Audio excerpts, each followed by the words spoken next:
Hello दोस्तों, इस video में हम यूनियन बैंक ऑफ इंडिया के एसबी सेविंग्स अकाउंट्स को एनालाइज करेंगे।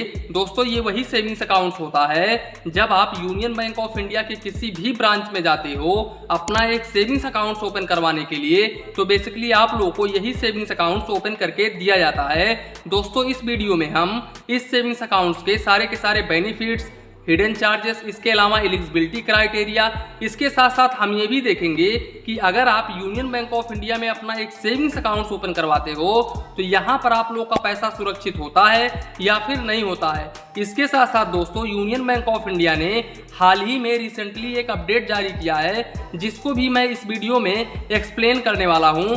तो वीडियो को बिल्कुल भी स्किप मत करिएगा क्योंकि ये पूरा वीडियो मैंने बहुत ही स्टडी करके बनाया है। तो चलिए इसी के साथ में वीडियो शुरू करते हैं। दोस्तों, सबसे पहले हम डिस्कस कर लेते हैं कि यूनियन बैंक ऑफ इंडिया ने क्या अपडेट जारी किया है। तो दोस्तों, यूनियन बैंक ऑफ इंडिया ने रिसेंटली ये अपडेट जारी किया है कि जिन कस्टमर का 700 क्रेडिट स्कोर है या फिर 700 प्लस क्रेडिट स्कोर है, उन कस्टमर को होम लोन, कार लोन, इसके अलावा 2 व्हीलर लोन पर प्रोसेसिंग फीस पर 100% छूट दी जाएगी। और ये जो ऑफर है ये 16 अगस्त से लेकर के 15 नवंबर तक वैलिड रहेगा। तो अगर आप होम लोन लेना चाहते हैं या फिर कार लोन लेना चाहते हैं या फिर 2 व्हीलर लोन लेना चाहते हैं तो आप जाइए यूनियन बैंक ऑफ इंडिया के ब्रांच में और आप अप्लाई करिए, आपको 100% छूट मिलेगा। अब दोस्तों चलते हैं हम यूनियन बैंक ऑफ इंडिया के सेविंग्स अकाउंट्स के ऊपर। तो दोस्तों, सबसे पहले हम डिस्कस कर लेते हैं कि यूनियन बैंक ऑफ इंडिया में आप लोग का पैसा सुरक्षित होता है या फिर नहीं होता है। तो दोस्तों, जैसा कि आप लोग जानते हैं कि मैंने अपने काफ़ी सारे वीडियोस में बताया है कि union bank of India DICGC से इंश्योर होता है। DICGC का पूरा नाम है digital insurance credit guarantee corporation, जो कि RBI की एक सब्सिडी बॉडी है जिसके अंतर्गत हर बैंक के हर कस्टमर को 5 लाख रुपए तक का इंश्योरेंस बिल्कुल फ्री में प्रोवाइड किया जाता है।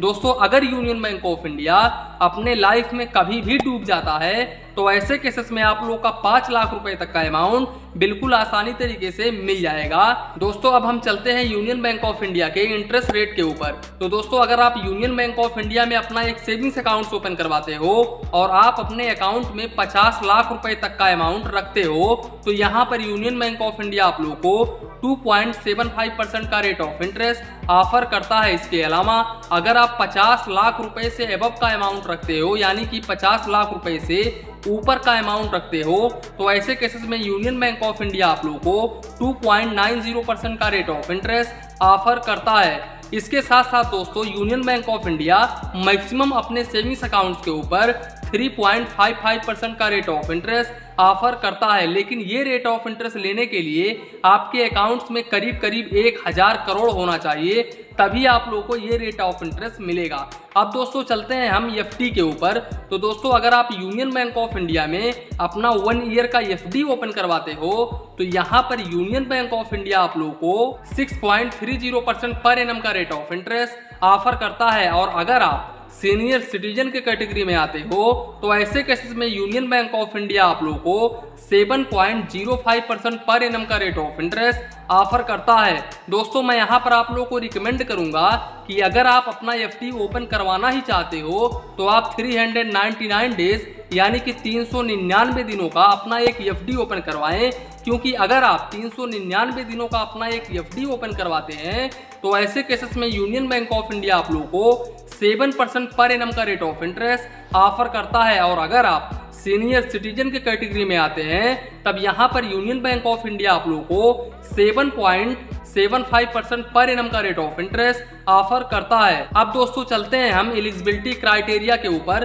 तो दोस्तों, यूनियन बैंक ऑफ इंडिया में एसबी सेविंग्स अकाउंट्स ओपन करने के लिए आपका एज 10 ईयर्स प्लस होना चाहिए। हालांकि दोस्तों, जब आपका एज 10 ईयर्स प्लस होता है तो ऐसे केसेस में वो जो अकाउंट होता है वो पूरी तरह से माइनर के कैटेगरी में होता है और आपके अकाउंट्स का पूरा जिम्मेदारी जो होता है वो आपके गार्जियन के अंडर में होता है। इसके अलावा आप लोगों को ATM कार्ड बिल्कुल भी प्रोवाइड नहीं किया जाता है जब तक आप 18 ईयर्स प्लस नहीं हो जाते हैं।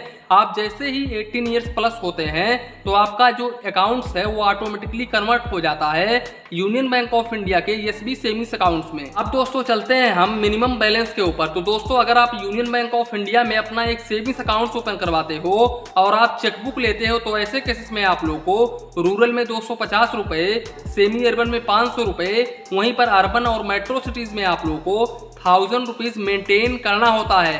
और अगर आप इस बैलेंस को मेंटेन नहीं करते हो यानी कि 50% शॉर्टफॉल करते हो या फिर उससे भी कम शॉर्टफॉल करते हो तो ऐसे केसेस में आप लोगों को 25 रुपए प्लस जीएसटी रूरल में चार्जेस देना होगा और 50 रुपए प्लस जीएसटी सेमी अर्बन में चार्जेस देना होगा। वहीं पर मेट्रो सिटी और अर्बन में 100 रुपए प्लस जीएसटी चार्जेस देना होगा। दोस्तों जानकारी के लिए हम आप लोगों को बता दें कि यहाँ पर आप लोगों को क्वार्टरली एवरेज बैलेंस मेंटेन करना होता है यूनियन बैंक ऑफ इंडिया में, यानी कि प्रति 3 महीने में अपना बैलेंस मेंटेन करना होता है। इसके अलावा अगर आप चेकबुक नहीं लेते हो तो ऐसे केसेस में आप लोगों को 100 रुपए रूरल में, सेमी अर्बन में 250 रुपए और मेट्रो सिटी और अर्बन में 500 रुपए मेंटेन करना होता है। और दोस्तों अगर आप इस बैलेंस को मेंटेन नहीं करते हो तो ऐसे केसेस में रूरल में आप लोगों को एक भी रुपीस चार्जेस नहीं देना होता है।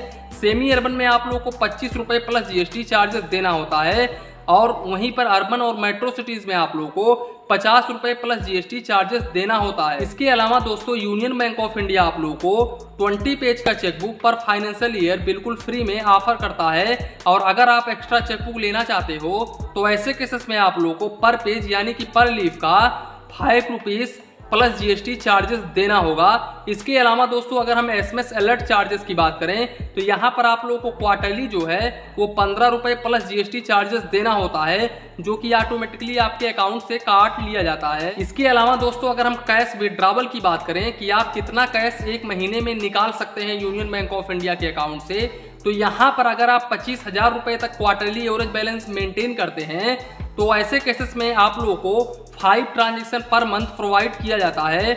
और अगर आप 25,000 रुपए से लेकर के 50,000 रुपए तक का क्वार्टरली एवरेज बैलेंस मेंटेन करते हैं तो ऐसे केसेस में आप लोगों को 8 transaction per month free provide किया जाता है। और इसके अलावा अगर आप 50,000 रुपए से लेकर के 1 लाख रुपए तक क्वार्टरली एवरेज बैलेंस मेंटेन करते हैं तो यहाँ पर आप लोगों को 12 transaction per month free provide किया जाता है। और इसके साथ साथ अगर आप 1 लाख रुपए से एबव का अमाउंट जो है वो क्वार्टरली एवरेज बैलेंस मेंटेन करते हैं तब यहाँ पर अनलिमिटेड होता है, आप जितना मर्जी चाहें उतना पैसे निकाल सकते हैं यूनियन बैंक ऑफ इंडिया के ब्रांच से। इसके अलावा दोस्तों अगर हम कैश डिपॉजिट की बात करें तो यहाँ पर मंथली आप 3 बार पैसे डिपॉजिट कर सकते हो, लेकिन आप लोगों का पर ट्रांजेक्शन 50,000 रुपए से ज्यादा का नहीं होना चाहिए। इसके अलावा दोस्तों अगर आप इस लिमिट को क्रॉस करते हो तो आप लोगों को पर 1000 के ऊपर 1 रुपीज प्लस जीएसटी चार्जेस देना होगा और मिनिमम आप लोगों को 50 रुपए प्लस जीएसटी चार्जेस देना होगा। इसके अलावा दोस्तों अगर आप विड्रॉवल लिमिट जो मैंने आप लोगों को बताया कि 5 बार आप लोगों को ऑफर करता है यूनियन बैंक ऑफ इंडिया, अगर आप इस लिमिट को क्रॉस कर देते हो तो ऐसे केसेस में आप लोगों को पर ट्रांजेक्शन के ऊपर 50 रुपीज प्लस जीएसटी चार्जेस देना होगा, जो कि टोटल 59 रुपीज हो जाएगा। इसके अलावा दोस्तों काफी सारे लोग ये कमेंट करते हैं कि यूनियन बैंक ऑफ इंडिया में हम कितना रुपए रख सकते हैं। तो दोस्तों income tax department of India के मुताबिक आपका जो ट्रांजेक्शन है वो 1 ईयर में यानी कि 1 फाइनेंशियल ईयर में 10 लाख रुपए से ज्यादा का ट्रांजेक्शन नहीं होना चाहिए। इसके अलावा सिंगल टाइम में आप 2 लाख रुपए से ज्यादा का कैश डिपॉजिट नहीं कर सकते हैं। बाकी आप जितना मर्जी उतना करें, कोई टेंशन नहीं है। इसके अलावा दोस्तों अगर हम यूनियन बैंक ऑफ इंडिया के एटीएम कार्ड को डिस्कस करें तो यहाँ पर यूनियन बैंक ऑफ इंडिया आप लोगों को क्लासिक रुपए डेबिट कार्ड ऑफर करता है। और अगर हम इस डेबिट कार्ड के एनुअल फीस की बात करें तो यहाँ पर आप लोगों को 200 रुपए प्लस जीएसटी चार्जेस देना होता है, जो कि ऑटोमेटिकली आपके अकाउंट से हर साल काट लिया जाता है। इसके अलावा दोस्तों अगर हम इस एटीएम कार्ड के लिमिट को डिस्कस करें तो आप इस एटीएम कार्ड से 25,000 रुपए पर डे निकाल सकते हैं और 50,000 रुपए तक आप ऑनलाइन ट्रांजैक्शन यानी कि पीओएस ट्रांजैक्शन कर सकते हैं। और अगर हम काउंट ऑफ ट्रांजैक्शन की बात करें तो आप इस एटीएम कार्ड से यूनियन बैंक ऑफ इंडिया के ओन एटीएम से मंथली 8 बार पैसे निकाल सकते हैं फाइनेंशियल और नॉन फाइनेंशियल में, और दूसरे बैंक के एटीएम से यानी कि यूनियन बैंक ऑफ इंडिया का एटीएम कार्ड ले जाकर के किसी दूसरे बैंक के एटीएम से पैसे निकालते हैं तो ऐसे केसेस में आप मेट्रो सिटी से 3 बार पैसे निकाल सकते हैं, नॉन मेट्रो सिटी से आप 5 बार पैसे निकाल सकते हैं, फाइनेंशियल और नॉन फाइनेंशियल में। और अगर आप इस लिमिट को क्रॉस करते हैं तो ऐसे केसेस में आप लोगों को फाइनेंशियल में 21 रुपीज प्लस जीएसटी चार्जेस देना होगा और नॉन फाइनेंशियल में 8 रुपए प्लस जीएसटी चार्जेस देना होगा। इसके अलावा दोस्तों बात करें यूनियन बैंक ऑफ इंडिया के जेन्युइनली सर्विसेज को, तो यूनियन बैंक ऑफ इंडिया का सर्विस काफी अच्छा है दोस्तों। यूनियन बैंक ऑफ इंडिया अपने सेविंग्स अकाउंट्स पर ज्यादा चार्जेस नहीं करता है दूसरे बैंकों के मुकाबले। ये मान के चलो, मुझे तो ये लगता है दोस्तों कि एसबीआई के बाद में यूनियन बैंक ऑफ इंडिया ही है जो कि सर्विस चार्जेस में काफी कम चार्जेस करता है। दोस्तों यूनियन बैंक ऑफ इंडिया का अकाउंट मैं करीब 10 से 11 ईयर से यूज कर रहा हूं दोस्तों, और मुझे कोई भी एक्स्ट्रा चार्जेस कभी भी देने की जरूरत नहीं पड़ी। तो दोस्तों आशा करता हूं यूनियन बैंक ऑफ इंडिया के सेविंग्स अकाउंट्स के बारे में जो भी आप लोगों के मन में कंफ्यूजन और डाउट था वो बिल्कुल भी इस वीडियो में क्लियर हो गया होगा। तो इसी के साथ में वीडियो समाप्त करते हैं। वीडियो पसंद आया हो तो प्लीज़ वीडियो को एक लाइक करिए और अपने चैनल फाइनेंस बैंकिंग को सब्सक्राइब करिए। मन में कुछ डाउट हो, कंफ्यूजन हो तो प्लीज़ कमेंट करिए। धन्यवाद, मिलते हैं नेक्स्ट वीडियो में।